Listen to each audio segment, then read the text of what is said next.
Welcome into Stacking the Box podcast. I am Sterling Holmes, joined as always by Iain MacMillan and Reed Wallach. Fellas, how we doing? I'm doing great. It's NFL draft week. It's one of my favorite events to watch, to bet on, to talk about. I'm very excited. It's finally here. Yeah, exciting week, especially this week. I feel like this is my third episode on. All I've been talking about is how crazy this draft is going to be and how nobody seems to know anything. And I think that makes for a more exciting draft. And this morning, another wrinkle from a unknown far out source by Reddit threw another wrench into the whole situation. So a lot to talk about, and I'm pumped to get into it with you guys. Yeah, before we get into all of that, before we get into the craziness of the draft, something pretty crazy finally went through yesterday, and that is Aaron Rodgers and the Packers. Well, he's going to the Jets. It's official, finally. We don't have to wonder when it's going to finally get done because it happened. And the draft compensation was pretty interesting. So here's how it breaks down. The Packers are sending Aaron Rodgers and their 2023 first-round pick, 15th overall, their 2023 fifth-round pick, number 170, to the Jets for New York's 2023 first-round pick, number 13, a 2023 second-round pick, number 42, 2023 sixth-round pick, 207, and then a conditional 2024 second-round pick that becomes a first if Rodgers plays 65% of snaps or more. So that will become a first, unless Rodgers just all of a sudden gets so hurt he can't play. That's going to be next year's first-rounder going from the Packers to the Jets. Initial reactions, what were yours, Iain? Well, my initial reaction was just thank God that we don't have to keep hearing about this because, Sterling, we've been talking about this trade on the show basically ever since I hopped on as the co-host here. So it's been like 2 months, it feels like, 3 months. It feels like it's been an eternity talking about the Aaron Rodgers trade. I'm glad it is finally official now. And the more I think about it, the more I think this is good for the Jets. I don't really care what they gave up, but this is a team that I actually think, and I think I'm higher on the Jets maybe than most people, but I think they can win now. They had a top 5 defense this past year in the NFL. They have some young weapons on offense. They're probably going to take out an offensive lineman with their first pick in the NFL draft to shore up that area. They signed a couple wide receivers. This team is ready to make a run, and if you're ready to make a run, you can't just wait around and hope that a top-tier quarterback is going to fall on your lap. Like there's only a couple of them in the entire NFL. Most of the time, you need to have a number 1 pick in the draft to be able to get them. If you can go out and get an Aaron Rodgers, who, yes, is old, and yes, he might only play on your team 1, maybe 2 seasons, but you have a team that can go on a run. You have to do it. You have to do what you can to get an Aaron Rodgers type of guy. So you give yourself a chance, because without a top tier quarterback, it's pretty evident now in the NFL. It's very hard, if not impossible, to win a Super Bowl. Reed? Yeah. No, I agree. I think Iain hit the nail on the head. Aaron Rodgers, whether you think he's over the hill, whether you think he's still an MVP level quarterback, you gotta, at some point, you need to make a move, right? Like, you want to compete. You need to get whatever rating Aaron Rodgers is type of quarterback. Do I think the Jets overpaid? Yes, because I think that I'm on the camp that Aaron Rodgers is a little over the hill, but I also can't knock the process that, like, they went all in on their guy that they wanted, and they have a roster that's built to compete, in my opinion. So you got to do it before, it's time to start paying all the, draft picks that they've hit on in the past few years. You need a quarterback to do that. I just think personally, they're still fighting for a playoff spot. They're in arguably the most competitive division in football, maybe the AFC West. But, I don't know if it's going to work for the Jets, but I can't knock the hustle of trying it. So I'm like in a rock and a hard place here, because I like the move from a macro perspective. But then when I dive in, I'm like, they probably gave up a little too much, because in reality, I don't think that they are going to win a Super Bowl or anything like that. So it's a tricky one for me, but I'll give the Jets thumbs up for making the move, because, this is what you got to do to win the NFL. Well, they've tried the young quarterback, the early quarterback with Sam Darnold, bust. Zach Wilson, so far, looking like a bust. At some point, when the roster is as talented as it is, you won 5 games last year with Zach Wilson at quarterback. You scored, 15 points over the past 3 weeks. you got to get something. Whether you think Aaron Rodgers is washed up, he's obviously an upgrade over the corpse of Joe Flacco, Mike White, and Zach Wilson. No debating that. It's a hard situation because if you want to ask, well, are they better than the Bills, Bengals, or Chiefs? No, they're not. But what do you want them to do? Just wait for those three guys to retire? I mean, at some point you have to at least try. The Jets are trying, so I applaud that. I hate tanking. I think it's horrendous. It's bad for the league, okay? So I appreciate the Jets trying, but I'm also with you. If this is a one-year deal where let's say Rodgers ends up retiring after this season, you look back and say, well, man, that's how you tank a franchise for a long time. That's how you get sideways. That's how you have to start the rebuild process all over again. And don't give me, well, Zach Wilson's going to learn a lot from Rodgers. You think Rodgers is taking Zach Wilson under his wing? No, I don't think so. So this is going to be a very fascinating situation to watch. Again, I think it was the right move for the Jets, but you have to at least win a playoff game. Right now, again, we're talking April 25th.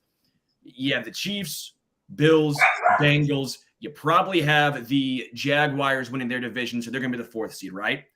I have the Jets as the 5th seed. You got a tough matchup either way, right? You got a tough matchup you are playing, and you got to win at least a game to make this move pay off. High risk, potentially high reward.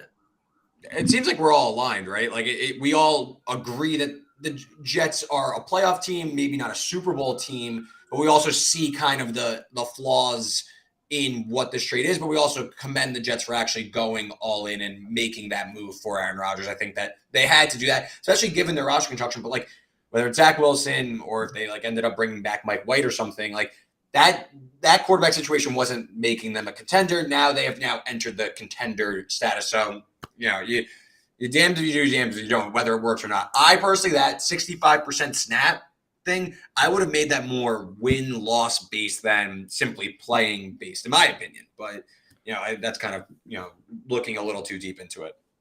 Yeah, and I think now with what the Rams did, which is almost exactly this, right? They gave up a ton of draft capital to get an aging quarterback to hopefully win them a Super Bowl in a 1 to 2 year window, and it worked for them. So if the Jets have seen the Rams do this exact same thing, why not take a shot? Yeah, maybe if it doesn't work, maybe it sets you back a year or two in trying to rebuild the franchise. But at least you had a shot, because right now, unless something weird happens, they have a legitimate shot to win the Super Bowl. Yeah, maybe they're not as good as the Chiefs, Bills, or Bengals, but they're good enough to beat those teams. And that's all it has to be when in a, you know, 1-game knockout playoff format. Yeah. They're going to have a shot this year. We'll see if it works out, but at the very least, they'll be in the conversation. Yeah, I just never like when teams are like, well, what are we supposed to do? Wait for those guys to retire, because they're not retiring anytime soon. And I don't see either 3 of those guys leaving the AFC anytime soon. I will also point out this is going to be one of the better teams Aaron Rodgers has probably ever been a part of. Obviously, they've been the 1 seed a few times, but this defense is legitimately talented for the Jets. Maybe the best defense Aaron Rodgers will ever have. And yes, no Devontae Adams, but a deeper wide receiving core of, you know, Garrett Wilson, right? Garrett Wilson really came on last year for them. I'm excited. I'm excited because it could be very chaotic as well. It could be great. It could be horrible. We're just sitting back watching. We don't really root for either of these teams. Reed, you're not a Jets guy, right? No, it's funny. Giants and Jets, some of my friends that are Giants fans, they hate the Jets because like crosstown rivalry or same stadium rivalry, I guess. I don't really care. I think like they're in different leagues. Why does it matter? It makes no difference to me. So, you know, good for the Jets. I have Jet fan friends that like are really excited. So, you know, whoop-de-doo. Jets, Jets. No, this is good, and I'm excited for the national media, especially the New York media, to be tougher. We talked yesterday, at least I talked yesterday to some people, the Green Bay market at times, not saying the reporters are bad, but what I was basically told was sometimes it's treated like a college team, right? Where you not necessarily sucking up to the team, but you don't want to say anything horrendous about the team because you're trying to get good connections. There's not a lot of other teams, right? You're not in New York, right? You don't have 6 newspapers writing about this team. You don't have all these other sports going on. Green Bay, you got Green Bay. You have the Packers. So how is Aaron Rodgers going to handle the criticism from New York? How's he going to handle the criticism if they start 1-3? You have not won an MVP, multiple MVPs in New York. You won those in Green Bay. The Super Bowl you won wasn't in New York. It was in Green Bay.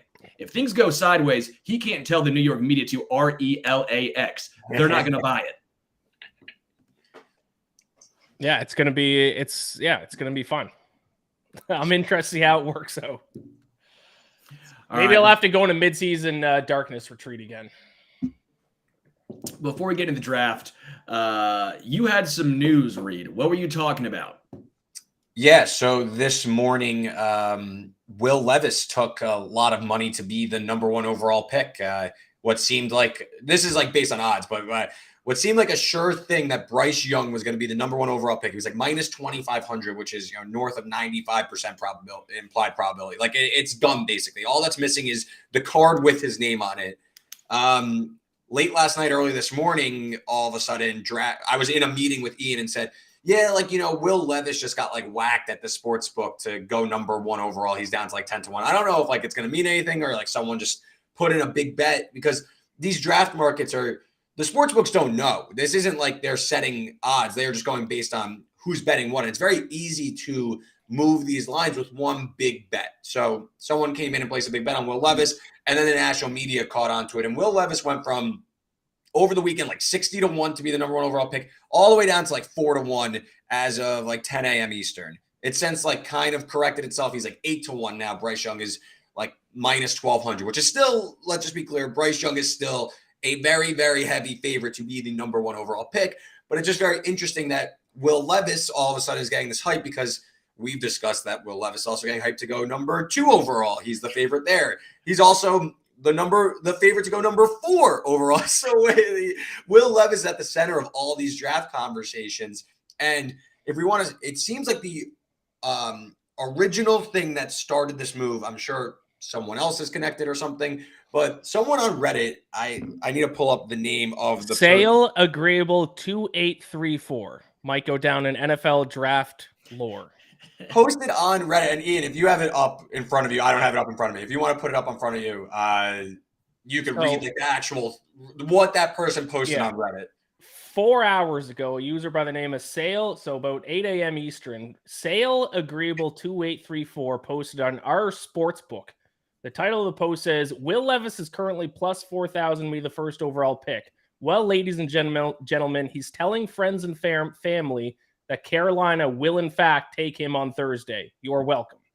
And then this started a frenzy that he's going to go number 1. Now, again, these draft markets, the sports books don't know. So if hundreds, thousands of people are trying to get down on Will Levis, they are just going to basically auto shift and just take just move the number as far short as they want, and then just try and stop the masses from flooding it. Because then you got national reporters saying oh my God, look at this odds movement. What's happening? I had 4 different people text me at the same time. Is this Will Levis stuff real? As someone who reads these reports and tries to keep up to date on it, I said I don't really buy it, because I'm pretty sure it's Bryce Young, but you never know. So I thought that was really interesting. And that was kind of the draft. I thought Monday morning would give a little bit of juice, a little bit, maybe some more mock drafts, some more talking. It's been more of the we don't know dialogue. So I thought that this was a nice little, little pick me up to draft week. Now we got a little juice going. I don't think much is going to come of it, but it was a fun morning trying to sift through all these reports. And nobody knows who Sale Agreeable 2834 is. It could be a guy who is connected to Will Levis. It could be a random guy in Europe. It could be anybody. But because he posted this, sports books are taking a ton of bets on Will Levis going first overall. Has the internet ever lied before? I mean, the internet's always truthful. It's never lied before. There's nothing concrete. There's been no Ian Rappaport, Adam Schefter saying, yes, Will Levis is in contention to go number 1. Bryce Young is still seen. I've honestly seen everyone saying it's assumed that Bryce Young's going to go number 1. So I don't think that there's any. This isn't saying let's go out and bet Will Levis. I think that was nothing more than some fun here on draft. I still think that there's a lot to be sorted out. Ahead of Thursday, we're 48 plus 7. We're 55 hours out from the draft, and we still don't know what's going on at number 2 and number 3. Did Will Levis hop over CJ Stroud as the potential for number 1? Were those odds better? Yes. Yeah, that's what I initially thought the move was, because as we've discussed here, like CJ Stroud's odds have been going further away from the top of the board and Will Levis has been shrinking. So I thought it was just the sports books adjusting the odds and putting Will Levis as the second choice and CJ Stroud as the third. And then everyone kind of caught on to this and started, betting it, like, repeat clicking. So we'll see what happens here. But yeah, CJ Stroud, again, it continues. So I know last week you said it was a smokescreen. CJ Stroud still going number one, number two. He still seems to be going in the wrong direction. Yeah, I think I want to retract that. I think I'm going to retract that. I'm actually supposed to talk to Bryce Young tomorrow. Wow. So yeah, now I'm on the Bryce Young train. Come on. If you think I'm not sucking up, you're out of your gourd. Someone's going to be like, oh, you're going to suck up? Hell yeah. Come on. I'll be that asshole. Come on. All right, let's get into it. Let's get into the future. What will the Texans do at number 2 in the draft? I'll go first. I did my official IMAC mock draft of the first round last night on my podcast, and I have the Texans staying at number 2, and I have the Texans going defense, and I have them going Tyree Wilson, not even taking Will Anderson. Once again, I know this is not a betting show, but this is kind of my background as Reed's background. When it comes to the NFL draft, I trust the betting odds more than anything else, and Will Anderson has been the favorite for forever to be the first defensive player taken. Tyree Wilson has now leapfrogged him. He's now the betting favorite to be the first defensive player taken. I'm seeing some mock drafts now saying that he's going to be taken over Will Anderson. So as a little bit of a bold prediction here, because most people think the Texans might trade down or go quarterback, I think the Texans keep the pick, and I think they go defense, and I think they go Tyree Wilson from Texas Tech. I think you go, Sterling. No, I was going to say, do you think, Ian, that if you were the GM, who would you take, Will Anderson or Tyree Wilson? Tyree Wilson. I've been the captain of the Tyree Wilson fan club for the past few weeks, so I'll just stick with Tyree Wilson. Yeah, I think that's very much on the board. I think if the Texans stand pat, they're going to end up taking defense. I think they pass on the quarterbacks. But I think the Texans ultimately, they get a deal they want, whether it's from the Titans, the Patriots, the Vikings, maybe another team in the back half of the first round or back half of the top 10 that wants to move up and get, whether it's Will Levis, CJ Stroud seems to be falling out of favor. But I think the Texans ultimately, when they're on the clock, they're going to be trading back and someone's going to trade up and take Will Levis. I think that the betting market says, and Daniel Jeremiah even said last night, he's like, the Houston Texans will not be taking Will Levis number 2. So, but like that was he very clearly said the Houston Texans will not be taking Will Levis. So I think that Daniel Jeremiah is hearing what the betting market's hearing, and that Will Levis is going to go number 2. He's now like plus 150, still the favorite. But I think that there's some smoke to this. Texans trade back. They kick this down the road a little bit. They keep building up assets if they need to move up next year to get Caleb Williams or Drake May. I think Houston moves back and someone moves up to take Will Levis. So I guess what will the Texans do at number 2? It's trade, and I still think Will Levis ends up going number 2.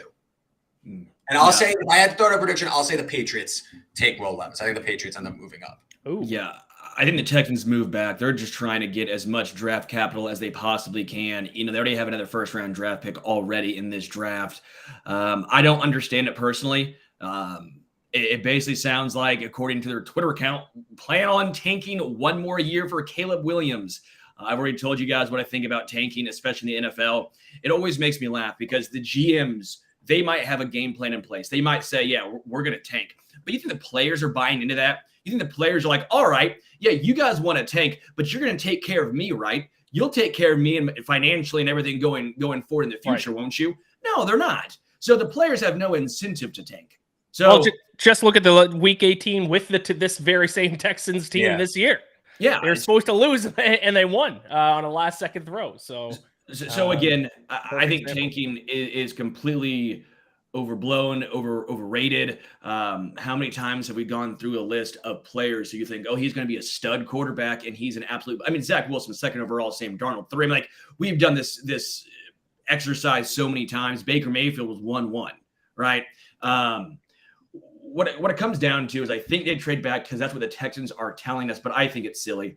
I personally believe the Texans should stay at 2 and draft a quarterback. Again, I'm on the C.J. Stroud trade. I think C.J. Stroud is either the best or second best quarterback by far. I think Bryce Young and Stroud are in another level, and then it's everyone else. But yeah, Texans are telling us they're going to trade back. I don't like it. Yeah, I think also first of all, the Texans worked out every single quarterback, and that includes Hendon Hooker. What if the Texans like Hendon Hooker and they just want to accumulate back? Also, if they do trade back from 2, and again, I'm using the Patriots example, and I saw in the comments, why would the Pats move up? The Mac Jones reports, in my opinion, are bad. So I think that the Patriots are in the market, and they worked out Will Levis last week. So maybe the Patriots are in the market for a quarterback. You could throw the Vikings in there or something, but if the Texans are then going to get pick 12 and another pick in, let's say, outside the top 10, what if one of those quarterbacks starts to slide? Then you can move back up for a cheaper price, and then you could go get that quarterback if you're so inclined, or you get Hendon Hooker in the back half of the first round. I just think if the Texans don't love anybody, someone I think is going to bite on these quarterbacks, whether it is the Patriots, the Vikings, the Titans again. Like those teams, there's been smoke out there that they're interested in quarterbacks. I think that the Texans are ultimately going to end up caving and just saying, we don't want this pick, we're going to trade it. Can we also talk about how Hendon Hooker's 25? I mean, Stetson Bennett's 25, and everyone was acting like he shouldn't be playing college football. That's only because they were winning.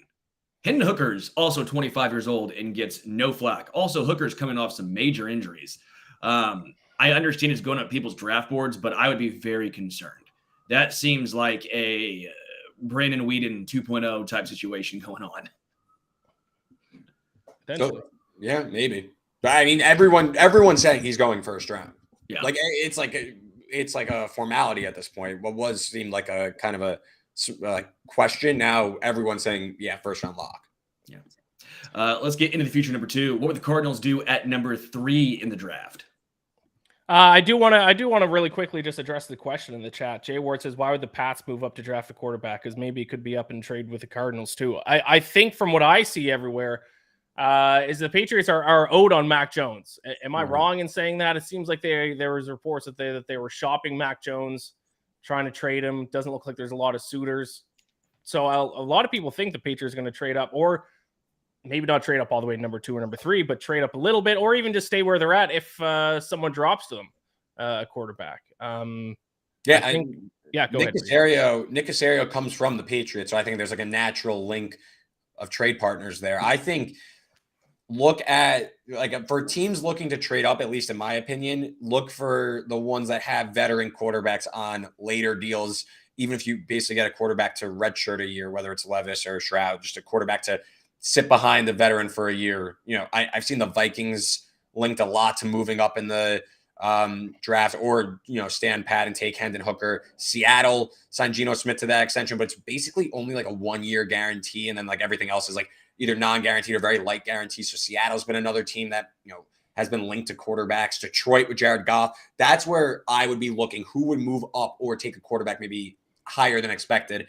And I just think the Patriots, there's a natural connection there. And Jay Ward's on our vibe with the Vikings taking Hendon Hooker. Yeah, maybe Atlanta needs a quarterback too. I don't know though. Absolutely not. All right, what would the Cardinals do at number 3 in the draft? My prediction is that they don't expect Will Anderson to fall to them, and when the Texans shock everybody by taking Tyree Wilson number 2 overall, they go, "Oh, Will Anderson just fell in our laps. We're going to take him. We're going to take who we feel is the best defensive player in the draft." So I say they stay put. They don't find a trade partner. They take Will Anderson. Yeah, I definitely possible. I went a little bit more bold. All the smoke this week on draft week is that the Cardinals like Paris Johnson, the number 1 ranked offensive lineman from Ohio State. Kyler Murray likes Paris Johnson. That one seems a little like not fake, but you know what I mean? That one seems like real like GM agent talk. Kyler Murray likes this guy, so they should take him. I think it's been reported ad nauseum for the last few weeks. The Cardinals want to trade out. I just don't think that they're going to get the offer they want, and they're going to be stuck at 3. Whether the Texans trade or not, I don't think Arizona is going to be able to get out of this pick for a valuable pick, even though they should just get out of it for whatever it costs. Because even if you move back a few picks, you could get Paris Johnson and pick up, another, future draft capital. Again, this team is arguably the worst roster in the league right now. So I'll go with the more they can't get out of the pick, and I'll take Paris Johnson, number 3 overall, which would be the odds are starting to reflect that. Paris Johnson's in the conversation, but I think that would be a draft day stunner, in my opinion. Well, since I have Bryce Young going 1, I have a team trading up to take a quarterback at 2. I think at 3, I'm with you for the most part, Reed. I don't think they trade back even if they want to. I think that the value probably they don't see them returning that value. And I think Will Anderson will be there for the taking. So I'm sorry, Ian. No, not going with Wilson. I'm going with Will Anderson as the first defensive player taken. I think Will Anderson goes to the Cardinals. Again, they need a lot of talent, man. The Cardinals are just in a horrible spot right now. I mean, they do not have talent, offense, defense, anywhere. Kyler Murray, we think, has a ton of talent, but he's injured. And how much does he really want it? That remains to be seen. Frankly, if he wants a guy, if I were the Arizona Cardinals, say, yeah, don't get that guy. I don't want him to be his Call of Duty partner. That's not what I want. I don't want him to link up so they can play some Modern Warfare 2. I want them to be out here so they can build a good football team. So I think Will Anderson goes 3. I will say I was just looking at the betting market for number 3 overall pick. CJ Stroud plus 275. Like, they have no idea what's going to happen. There's 6 players with like realistic odds: Stroud, Wilson, Anderson, Paris Johnson, Anthony Richardson, and Will Levis, all close to each other on the odds list to go 3 overall. This draft is going to be bananas. Nobody knows what's going to happen. Yeah. This might be the most insane draft or chaotic draft we have ever seen. I know we talked about this last week when we were talking about who might be a Hall of Famer from this draft class. Mine was no one. And Right. the only other draft that reminded me of this current draft was 2015, where it was, you have a lot of depth pieces, you have a lot of solid players, but you don't have any superstars necessarily. It kind of feels like this one. You get into rounds 2 through 3, it feels like there's a ton of players who might be starters, right? Even just good contributors. But you look through this, I just don't see a ton of superstars. But again, you look at everyone's draft, it just takes one team. It just takes one team to draft Darnell Wright 10th overall. It takes one team to draft Lucas Van Ness early. I've seen Lucas Van Ness at times drafted in the 2nd round in mock drafts. I mean, this is just absurd, right? Yeah, it's insane. I think it's all like the draft not being as good makes it crazier, which is like funny because you know what I mean? Like no one knows who they take because everyone's going to have such varied opinions on all these players that are seen as not as good. So I think that adds for more chaos, which makes for a better viewing experience. Yeah. What will be the biggest surprise amongst top 10 picks? My prediction is that Anthony Richardson gets drafted before CJ Stroud. I buy that. I'm with that. I'm with that. Pause. Why is CJ Stroud? Am I out in the dark here? Why is CJ Stroud falling so much? He's Bo Callahan. Who's Bo Callahan? Oh my God! What draft day? Oh, Wisconsin quarterback who no one likes him, and he falls down the board. Sonny Weaver works a draft day miracle. Come on. Is that the movie? I haven't seen the movie. Oh my God. You have to watch the movie. It's like my favorite movie of all time. It's everyone says it sucks. Amazing. Everyone says it sucks. Unreal. Okay. It is amazing. It is unreal. All right, if you say so. But yeah, I don't know why. Was he the one who stood up Peyton Manning and didn't do Peyton Manning's quarterback show or something? And I think he didn't have a good score in the Wonderlic test, which I'm surprised is something that we still talk about in 2023.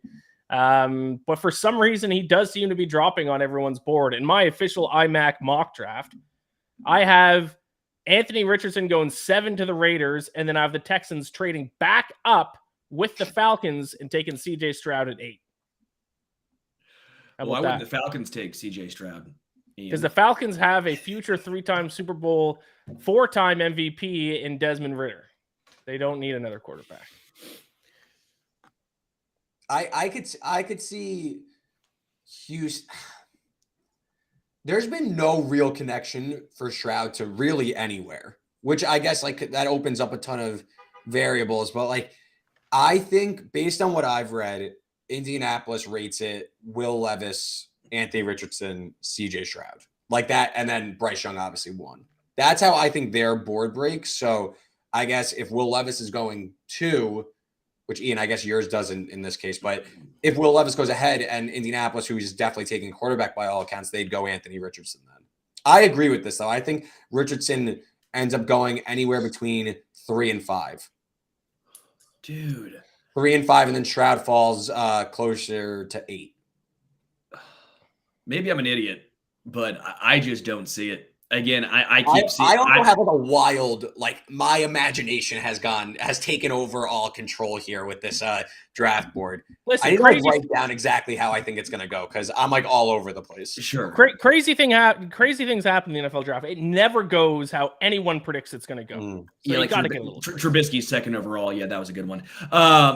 For me, what I want to just get here is Will Levis is a second quarterback taken, second overall, but I don't agree with it. That's what I think is going to be the biggest surprise. I know the betting odds, you fellas, you're on it more than I am. The betting odds probably think that that's not going to be a surprise at all. But to me, that's a massive surprise.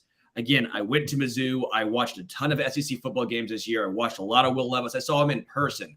There's nothing that screams, to me, first-round quarterback, let alone second quarterback taken this year. I just don't see it. That's me. Maybe he proves me wrong, and he's Josh Allen. Again, I think Josh Allen's more of the outlier, right? I think we always look towards players like, well, Tyreek Hill's 5'9", and he can go up and get it, and look where he was drafted, look what he turned into. I go, yeah, but that's the outlier. Mm-hmm. People love pointing to Tom Brady saying, well, you can draft a quarterback anywhere. Okay, well, who else? Don't give me the outlier. Give me the base case. Not the best case, the base case. And so for me, I think Will Levis fits more like a Zach Wilson than he does a Josh Allen. I think to your point, though, Sterling, I think these teams now picking at the top, especially, and this is why I think like the Tyree Wilson, Will Anderson debate has kind of ranged on because I think teams drafting at the top, they want the ceiling. They're willing more to take these chances. Where Tyree Wilson, what he grade at with like an 84-inch wingspan? He's an absolute freak of nature.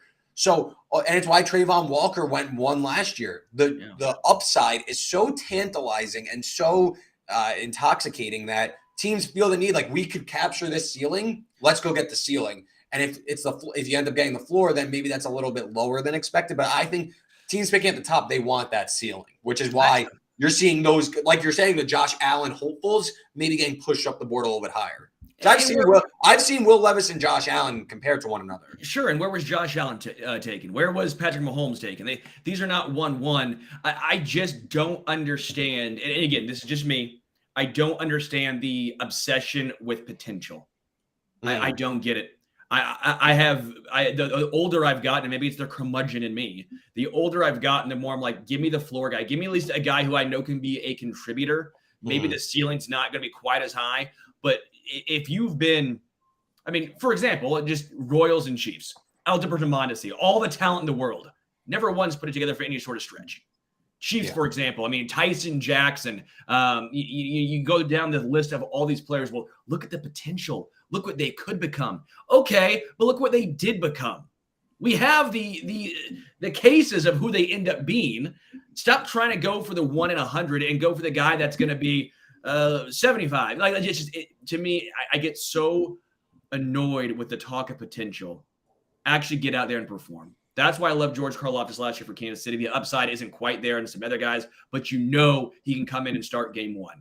I mean, Ian, you probably know as well as anyone being a Falcons guy. Like you've obviously had some players that had a high potential. What have they become? Not much, especially the pass rushers that we like to draft. Well, Vic Beasley was good for a year. Yeah. I mean, Giants, same thing, right? I mean, you're always sold on potential. It's easy to sell potential. It's easy. Yeah. It's tougher to sell the above average players. It's tougher to sell this guy is going to be a 10 sack a year guy. Mm-hmm. Look at these teams at the bottom, though. That's why they always find themselves fighting and taking the high ceiling guys because they're at the bottom. They need like franchise changing talent. I agree with you. You should probably build maybe more steady like building blocks. But with the turnover in the NFL now, it just seems like these teams are banking more on the high level traits more than anything. And we say that, and they're like a 5'10" quarterback's about to go number 1. Let's get into the future again, because I'm going to go on just too much of a rant if I keep talking about ceiling versus floor. And apparently I'm always going to be the minority here. But predict how many trades will happen in the first round. I'm going to say 5. I don't really have anything to base that off of. Yeah. I don't really know, how to quantify that prediction, but just so I have a prediction out there, I'll say 5. What is the average amount of trades? I tried to look it up. I couldn't find a resource. How many trades usually happen in the first round? I'm looking right now. This is going to take me forever to go through. I'm just looking back. I could go. I could go while you're talking. While he's looking, you mean? Yeah, while he's looking. Sorry. What do you count a first round trade though? Because, for example, Jacksonville last year went up to 27th overall, but Tampa received a second round, fourth round, and sixth round, so it wasn't a first round swap. Does that still count as one? Yes. Okay. So how many? It involves any kind of pick. Yeah. How many draft on Thursday? How many trades will be announced or reported or however commenced, whatever you want to call it? I'll go. I said 3, and I feel like I'm closer to Ian. Yeah, I said 3, and I want to go higher now. I kind of feel 5. I feel like towards the end of the first round, you're going to start seeing teams try to trade in, whether it is either for a quarterback like Hendon Hooker if he starts falling a little bit, a wide receiver, or offensive line help. I could see teams trying to move into the first round. Again, that fifth-year option seems to be so important nowadays. So I said 3, and I'm already kind of regretting it. I feel like I should go closer to 5 like Ian. Nope, it's locked in. You can't change it. 3 it is. 8. I'm strong then. I'm going 8. I just looked it up. There's way more than you think, especially towards the back end. Yeah, just like it was really difficult to find like last year because some of it was, I think, pre-draft and some of it was just right. It's difficult to really find. I'm gonna go 8, man. I think this is the craziest draft. I think again, the Colts might move up from 4 to 2. The Texans might move 3 times in their own right in the first round. So I'm going to go 8, go out on a limb here. I think this is going to be the craziest draft, the most chaotic draft we've probably seen in our lifetimes. Yeah, I went way too low. I'm locking it in on the show sheet at 8. So that way you guys know, when we come and take a look back at this on next Tuesday, who was right. Before we move on too much, I need to recognize this all-time hot take in the chat that was said a little bit earlier. Chris Albright says Will Anderson is overrated. I pick Van Ness over Anderson. Van Ness, the edge rusher from Iowa. Hot take. I respect it though. Reed, do you have any thoughts on that? Van Ness over Will Anderson. It seems like the rub on Will Anderson is like lack of like ceiling, like high floor, low ceiling, which again, like we're talking about the Tyree Wilson thing. It seems like that's why Will Anderson is falling. Van Ness, I mean, freak athlete, played for one of the best defense in the country in Iowa. So I think people love Van Ness, but Sterling, you were saying like mock draft all over the place. I've seen him picked as high as 8 to the Falcons, but also outside the top 20. So it seems like there's kind of a polarizing opinion on Van Ness, but he's like a freak. So I wouldn't be surprised if he lands in a good situation. He could show out. Like I still lean with Anderson, again, like high floor. Yeah, Chris is a good dude. He always reminds me when I bring up the fact that I thought the Chiefs were going to take a little step back last year. They sure did not take a step back, and Chris Fair reminds me of it. I also always love his profile picture of the band Tool. Big fan of Tool. If you look at that, I'm a drummer. You think I'm not going to like the band Tool? Come on. But no, I think Will Anderson. I think Will Anderson's going to be an absolute stud. I'm very high on him. Van Ness, I think, again, there's so much variance in him that makes me a little nervous. Yeah, he can play inside. Yeah, he can play outside. But versatility is only as good as long as you are a good player overall. If you can play both positions, but you don't play either well who's that really help? Let's get into the future again. Over under 3.5 wide receivers selected in the first round. Yeah, this is an interesting one in terms of how many wide receivers are going to be taken in the first round. Obviously, JSN is going to be taken. There's no doubt about that. But then, and correct me if I'm wrong, but like the next 3 guys are all kind of similar. Like I don't think there's a clear number 2 receiver, is there? So there's Johnston, there's Addison, and Flowers. So are all 4 of those guys going to be selected in the first round? I say yes. mostly based on just how many teams in the second half of the first round need wide receivers, like the Packers at 13, the Lions, the Chargers, the Ravens, the Vikings, the Giants. Like, there's a lot of teams in the back half of this first round that could take a receiver with the first pick. So I'm going to go over 3.5 receivers. I think all those guys get selected. And I'll get a little bit of a hot take as well. I think 5 wide receivers might be selected. I think Josh Downs might be selected in the first round. So I love Downs. So, yes, I'm going to go over. I went under. I just think that there's too many needs. There's too many, teams that don't necessarily. I know wide receivers are becoming a premium position, but I just feel like it ends up landing on 3. I think that you see Jackson Smith and Jigba. I think you see Zay Flowers, and I think you see Jordan Addison. I feel like Quentin Johnston, Sterling. I know that you had mentioned the Chiefs have been linked to them, to Quentin Johnston. I know that that's been like the buzzy report. I think, though, the Chiefs, going with your theory that they're going to move up, I feel like it would be for not a wide receiver, rather maybe some offensive line help, maybe another pass rusher even. So I feel like wide receivers end up getting pushed down the board because they are so squished together. There is so much talent. I feel like teams don't necessarily prioritize it. I could see a similar thing happening with tight ends. There are good options, so it ends up kind of pushing them down the board because teams don't prioritize them. Yeah. I do think the Chiefs trade up. And again, I'm hoping it's Darnell Wright, tackle from Tennessee. So I'm just going to keep speaking that into existence. That's what I'm hoping for. So I think that takes 1 wide receiver off the board. JSN, yes.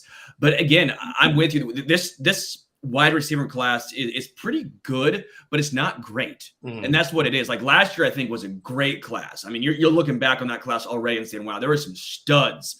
This year, it feels like a whole bunch of wide receiver 2s. Wide receiver 3s, maybe some starters, some contributors, but not necessarily the game changers. And that might make them push down. I went under. I had JSN, Quentin Johnston, and Zay Flowers in the first round. I think Jordan Addison falls to the second, but like Josh Downs, Jalen Hyatt, Jaden Reed, Cedric Tillman, who I'm very high on, A.T. Perry, Keyshawn Boutte, Jonathan Mingo. I mean, Trey Palmer from Nebraska. Like, there's so many guys in that second to third round range that I think can be contributors. I don't know if there's a guy in the first round that I'm saying, yeah, I want to risk a first round draft pick on this dude when I might be able to find similar production in the second or third. I completely agree. If the Chiefs, because you are a Chiefs fan, you cover the team. If the Chiefs walk away with a wide receiver, though, are you happy? Are you upset? Does it matter? You're cool. Like, you trust Veach? For the most part, I trust Veach. It's tough to not trust a dude who's obviously taken you to 3 Super Bowls in 5 years, but at the same time, he also drafted Clyde Edwards-Helaire, McCole Hardman over DK Metcalf, which is a whole story. Sky Moore over George Pickens, which led me to start believing. I wonder if Andy Reid's scheme and system is so difficult, so in-depth. A lot of times they look for guys who they think can pick up that system quicker rather than the overall talent, because there's no denying DK Metcalf was more talented than McCole. There's no denying that George Pickens was probably more talented than Sky Moore, but a lot of it came down to maybe some character stuff. Who's a me first guy versus who's a team player. And the Chiefs, I think, went with the team player. I just think in general, though, not just Chiefs related, but all teams might have these wide receivers. It's not worth the first round capital if you're not going to necessarily have a first round talent. It does seem you can get similar production in the second and third round. Yeah. Sterling, which receiver? I don't think you mentioned it. Sorry if I missed it. Which receiver of the top 4 do you think doesn't go in the first round? Addison. I think Addison is the one that moves to the second round. Again, that 173. I know Zay Flowers is 2 inches shorter, but 182. Adam Best over there at Arrowhead Addict did a good breakdown as far as bust rate based on size. And again, obviously it's difficult, right? We're throwing everyone into a bucket without taking into account, what do they do in college, this, that, and the other. But if you're under 180, if you're in that 170 range, you don't have a great chance of being an impact player. And an impact player, a contributor, was getting 800 plus yards in 1 year, right? So we're not talking about a 1,000-yard receiver, but 800 yards. It's difficult. So I think that's going to catch up to him. All right, let's do some quick hitters, in or out. Jahmyr Gibbs will be a first-round draft pick. I want to say Oak, but also in my mock draft, I had him going 30 to the Eagles. So I don't know. I hope he doesn't, because I hope teams are starting to. And for those who don't know, this is the running back from Alabama, obviously the clear number 2 running back in the draft behind Bijan Robinson. I hope teams have learned to not waste a first-round pick on a running back, but I don't think they have.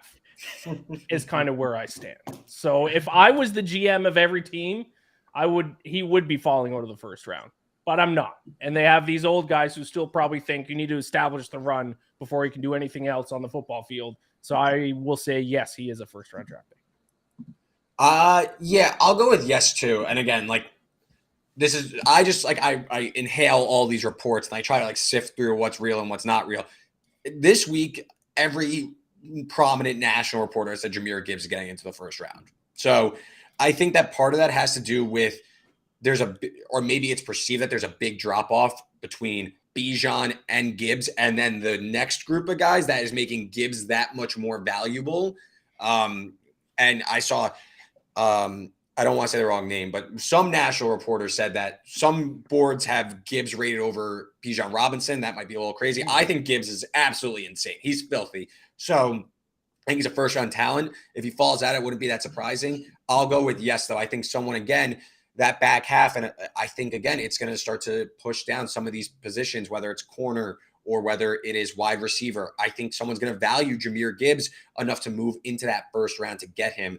Because, again, we're talking – look at the Giants. Issues with Saquon Barkley now with these options. You know, it's when it comes time to pay these running backs on their second contract, they're usually not as valuable. So why not get that extra year, get that option in? Maybe that's part of the reason why Gibbs is starting to be valued as a first-round prospect. So I'll go in. So that's the best point you can bring up. I don't think running backs have first-round value. The positional value just is not there. But with running backs typically not getting that second contract, that fifth-year option does make it more valuable, especially if it's in the back end of the first round. Mm-hmm. We're not talking about, the $10 million per year, third overall Saquon Barkley or fourth overall Saquon Barkley. If you're talking more around 28 through, let's say 30, because I don't want to even put any bad juju out there. I don't want the Chiefs taking him at 31. I think it can make a little bit of sense. Again, I don't personally want my team to do that, but I can understand some of the value of getting that fifth year if you are not going to give a running back a second contract. That does make a little bit of sense. Where have you seen Gibbs over Bijan Robinson? Because those people are just trying to be hot take artists. Well, I mean, I'll look it up because I swear I saw that from one of the. And I saw the opposite. I saw a mock draft from an insider last night having Gibbs dropping down to like 50th. Yeah. Again, that's where I would go. Second round running back, fine. I'll entertain it, but I just don't like a running back in the first round. The positional value just isn't there. Take a look back at these Super Bowl teams, the winners. Have they had this great running back core? No, it's been Damian and Darrell. Like just look back.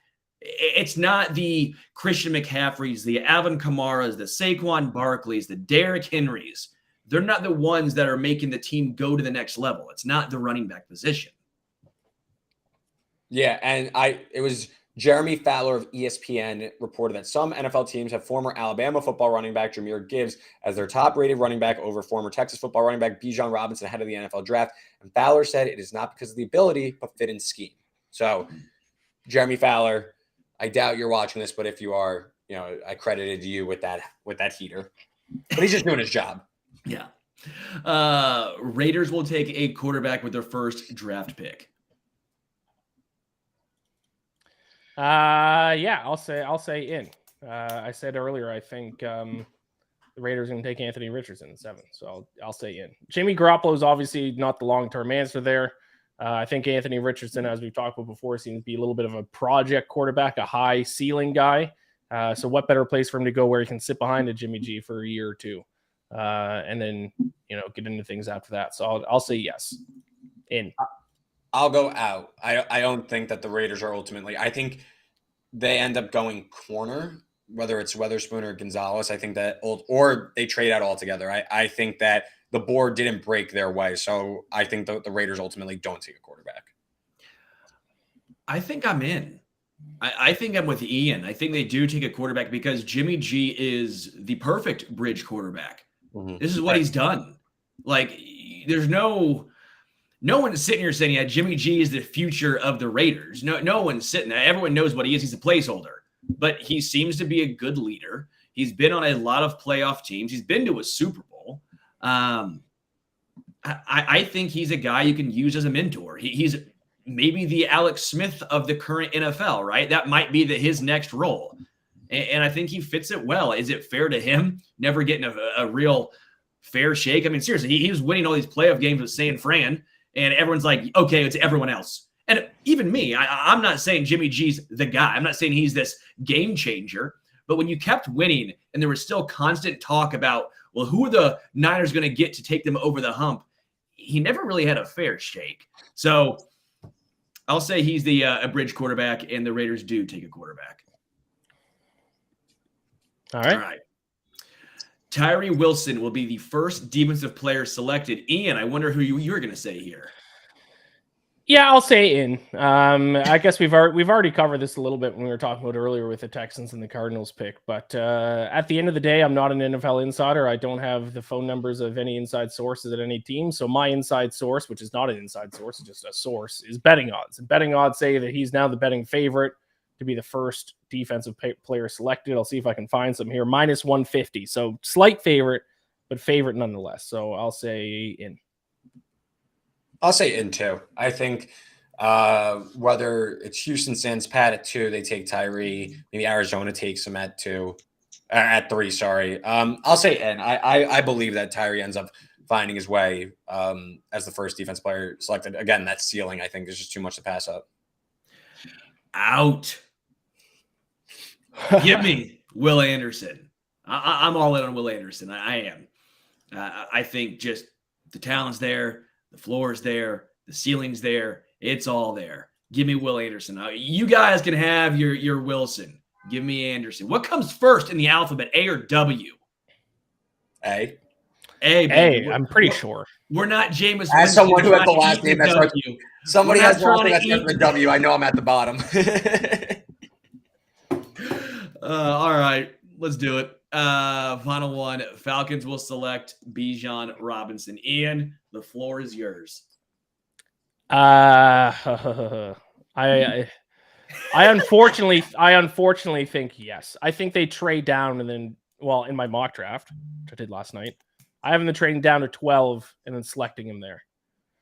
It's just they've made it very clear, and if any Falcons fans watching this, you know this. The Falcons management has made it very clear that their strategy, and they've shown this the past few years, is that they go after the positions that they need. They go after them in free agency, and their strategy in the draft is to take the best player available, no matter the position. And some people might say Bijan Robinson, just on a pure talent and skill base, might be the best player in the draft. If this draft was 20 years ago, he'd be the first overall pick.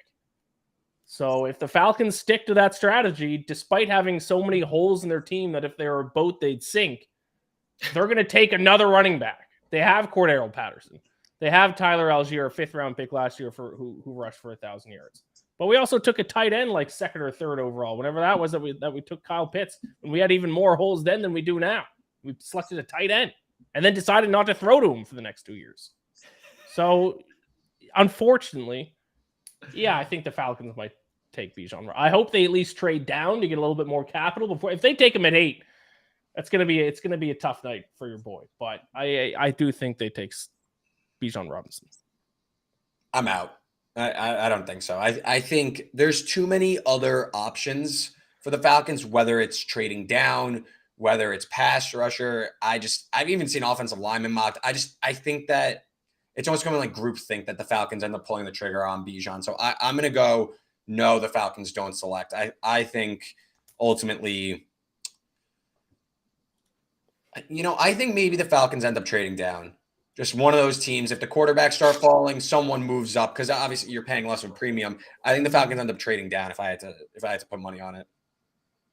Yeah, I'll go out. I don't see Bijan Robinson going to a team that has Cordell Patterson and a dude that ran for over $1,000 last year. It doesn't make any sense. It just doesn't make any sense. Now, the Falcons are not known for a team that makes a lot of sense to begin with, as Ian so graciously pointed out. But even they, I don't think, would make this move. So I'm out. I hope you guys are right. That's a cynic in you. That's the fan of a team who's a cynic right there. No, but like, here's the thing. You'll be pissed that you drafted Bijan. Then come around week 1, you're going to be so hyped that he's on your team because he's so good. Like, you're eventually going to forget how annoyed you are that, like, this is poor roster construction. Just be like, oh my God, like, he's so sick. He's so good. Talking yourself into having a 3 running back set. You got the split formation in the back. Then you have run the old wishbone. Patterson. Bring back the wishbone formation. Just run it 99% of the time. Split T, baby. Come on. It'll work. All right, boys. What the hell's going on? Ian, what you up to? Well, first of all, Sterling, I got to say 56 minutes into the show, I got to finally say happy birthday, my friend. Oh, thank you. So we know what's going on in your life. Yeah, you're celebrating tonight. You're going out. You're waiting till this weekend. What's the birthday plan? Going to my parents for dinner. Not big plans. The NFL draft has me very busy. So yes. I will be doing basically nothing. Hopefully sleep. Hopefully sleep is somewhere on the agenda. Good. Well, happy birthday. Yeah, we buried the lead with this one. It was your birthday live show. So happy birthday to you for me. Yeah, NFL draft. Ian, we want to plug the live stream that we're doing Thursday, the draft marathon. Yes. Reacting live to every single pick. So and shout out to Jay Ward in the chat. You've been great in the comments. I don't think Witherspoon lasts to 8. I think if he was there, then the Falcons would take him. But I don't think I think he goes 6 or 7, in my opinion. Yes, I agree. But yeah, we should have plugged it at the top of the show. But yeah, we are doing a live draft stream night of the draft. Sterling, you'll be at the draft, so I don't believe you'll be with us, but maybe for a quick minute right at the very end. But we'll see. But it'll be myself, Reed. You'll be on at the start. Peter Dew will be with me. And we're gonna have a ton of guests throughout the show. A ton of fans of people in the sports media space who are fans of teams are gonna come on and get their quick thoughts right before their team selects. So it's gonna be a fun show. It's gonna be a marathon of a show, isn't it? A 4 hour? Isn't it take 4 hours to do the first round? It's a lot of filler bustering out of you. Yeah. And yeah, so I might have a couple drinks, a couple wobbly pops throughout. So we'll see how that goes by the end of it. So wobbly pops is the most Canadian thing I've ever heard, and I absolutely love it. A couple wobbly pops, nothing wrong with that. So yeah, fun show. Join us for that live stream on Thursday night. Check them out on Thursday. Yeah, I'll be at the draft doing stuff Wednesday, Thursday, Friday, potentially Saturday. I don't know. Do I really want to stick around for 4th, 5th, 6th, 7th round? I don't know. Come on. I'll be honest with you. I will be honest with you. I don't know if I can do that. But it's going to be a lot of fun. Going to be entertaining. Going to be chaos. Feels like it's going to be a celebration of Kansas City, full transparency, because Chiefs just won the Super Bowl. And how many fans of other teams, like our Panthers fans, were drafting first overall? Are they going to go from Carolina and make the trip to Kansas City when the weather's not great? I don't know. Houston, you're probably sitting there in 85-degree weather golfing. Are you going to come up here to Kansas City to see the Texans trade back or draft Will Levis? Probably not. So we'll see. Feels like it's going to be a lot of fun, though, and a celebration of Kansas City. I love Jay Ward telling me happy birthday, Big 4-0. Come on. I'm 29. I look that old? Thanks, dude. That hurts, man. That one hurts. You should have the mustache, though. The mustache is aging you a little bit. Well, I'm trying to look professional, okay? I'm trying to go to the NFL draft and act like I've been here before. Not that this is my first NFL draft I've covered. Come on. Got to be a pro out here. If you want the pro, follow Iain MacMillan on Twitter at Iain MacBets. Follow Reed Wallach on Twitter at Reed Wallach. I am Sterling Holmes. You can follow me at HomestretchKC. Until next Tuesday, this is Stacking the Box. We are out.